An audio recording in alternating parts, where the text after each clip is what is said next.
ગુજરાતી વાર્તા બે મુસાફરો। એક બ્રાહ્મણ હતો, તેનું નામ વિષ્ણુ શર્મા હતું। તે ગરીબ હતો, તેથી તે પરદેશ કમાવા માટે ગયો હતો। ત્યાંથી પૈસા કમાઈને તેના વતન તરફ પાછો ફરી રહ્યો હતો। તે રસ્તામાં વિચારતો હતો, હું આ ધન સારા કામોમાં ઉપયોગ કરીશ।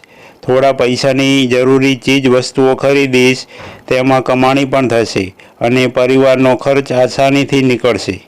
બ્રાહ્મણ એ પણ વિચારતો હતો કે પરદેશની વધારે કમાણી કરતાં વતનની ઓછી કમાણી વધારે સારી।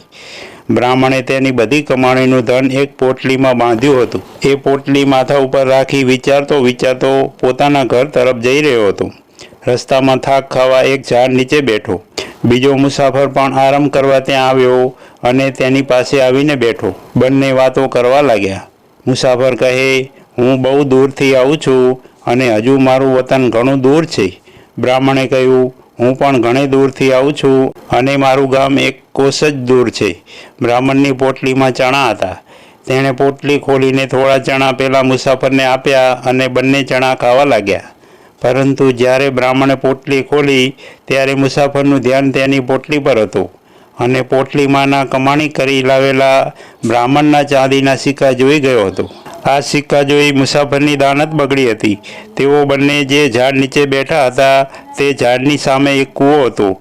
કૂવો બહુ જૂનો હતો। બ્રાહ્મણ બહુ ભલો અને ભોળો હતો। તે પોટલી મૂકી કૂવા પર પાણી ભરવા ગયો।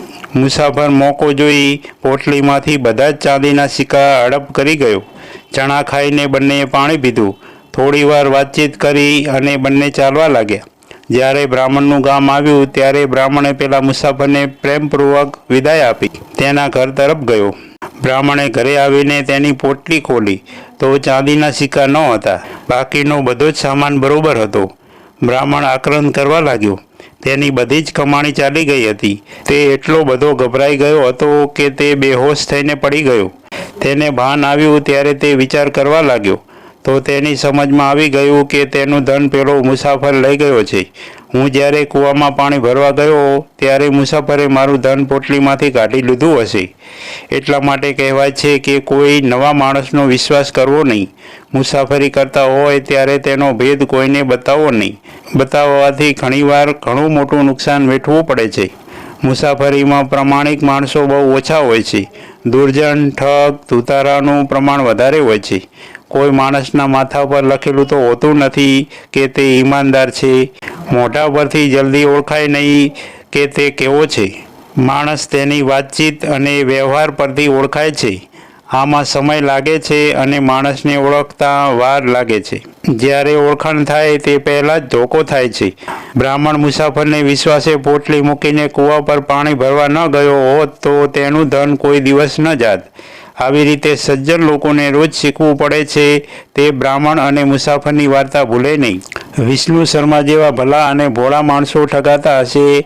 જગતમાં ઠગોની વસ્તી વધતી જાય છે। ઈમાનદાર લોકો બહુ ઓછા છે। ઠગો જેવા લોકોને કમાઈને ખાવાનું ફાવતું નથી।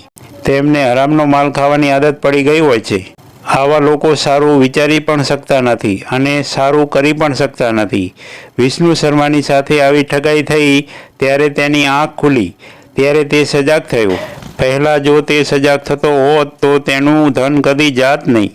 મિત્રો, આવી દરરોજ નવી વાર્તા સાંભળવા માટે સબસ્ક્રાઈબ કરો અમારી ચેનલને। ધન્યવાદ।